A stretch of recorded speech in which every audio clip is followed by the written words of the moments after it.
Hi, my name is Angelina Lee, and I'm a freshman here at the University of Kentucky. Today, I want to address these two infographics that I will be analyzing according to the information provided, the visual design, the structural design, and the audience. I will then showcase a new infographic that combines and improves on the original two infographics.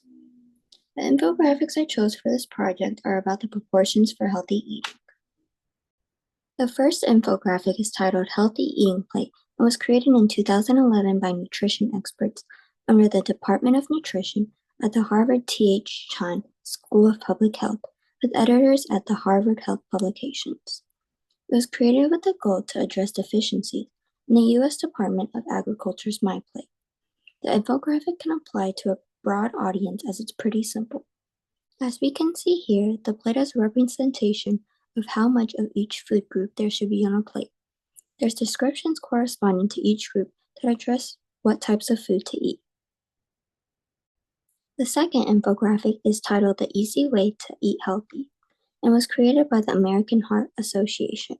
It aims to provide serving sizes of the food groups that one should be eating daily for a healthy eating pattern. This infographic seems to be aimed towards adult audiences.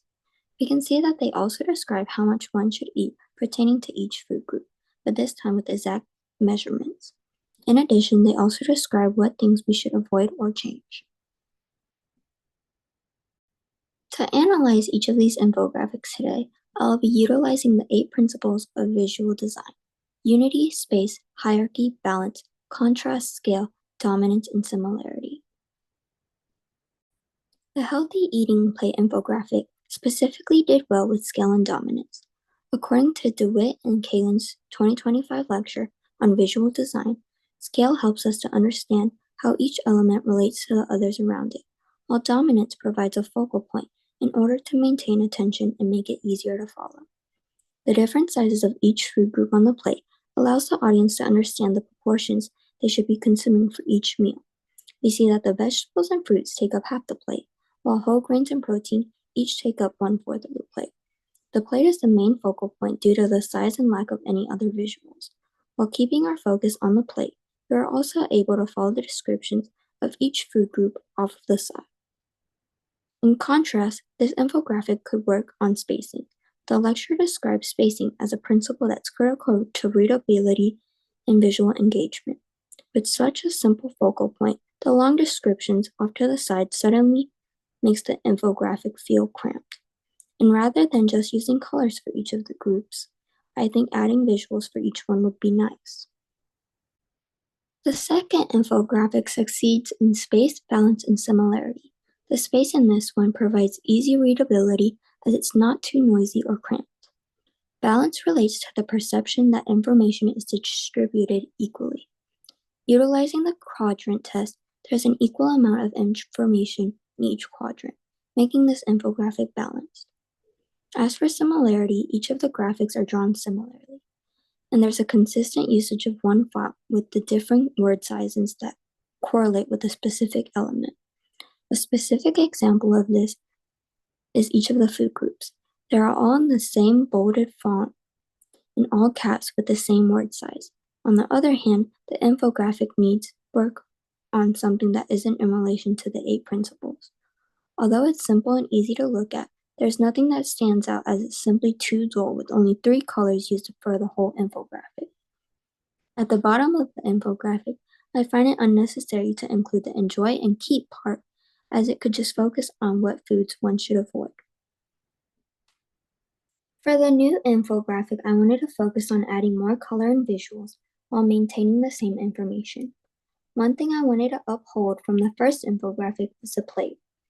I enjoyed the visual of the proportions for each food group on the plate, but I decided to add images of each food group this time, rather than just using colors.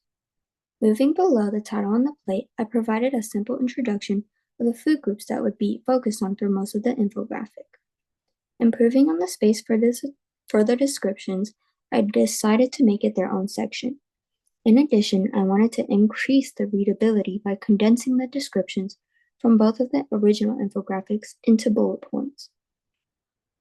The numerical order of the sections were aimed to correspond with the order of the plate from left to right. with vegetables as the first section as it's on the top left of the plate, whole grains as the second section as it's on the top right of the plate, and etc. I made the choice to place water and oil at the end for the principle of hierarchy. At the bottom of my infographic, I wanted to do something similar to the bottom of the second infographic. Rather than using the 5 headings that were used in the original, I only kept limit and replace. Rather than telling people that they should avoid certain foods, I wanted to provide a sense that one can still maintain a healthy diet, even with the consumption of quote-unquote bad foods. Looking at the infographic as a whole, I made sure to maintain a consistent type style.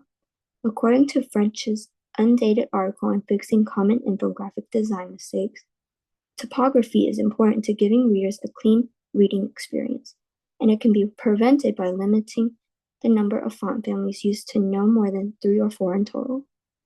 I also made sure to use images of similar drawing styles to make it easy on the eyes. The target audience for this infographic is everyone, and these design choices were made with that in mind.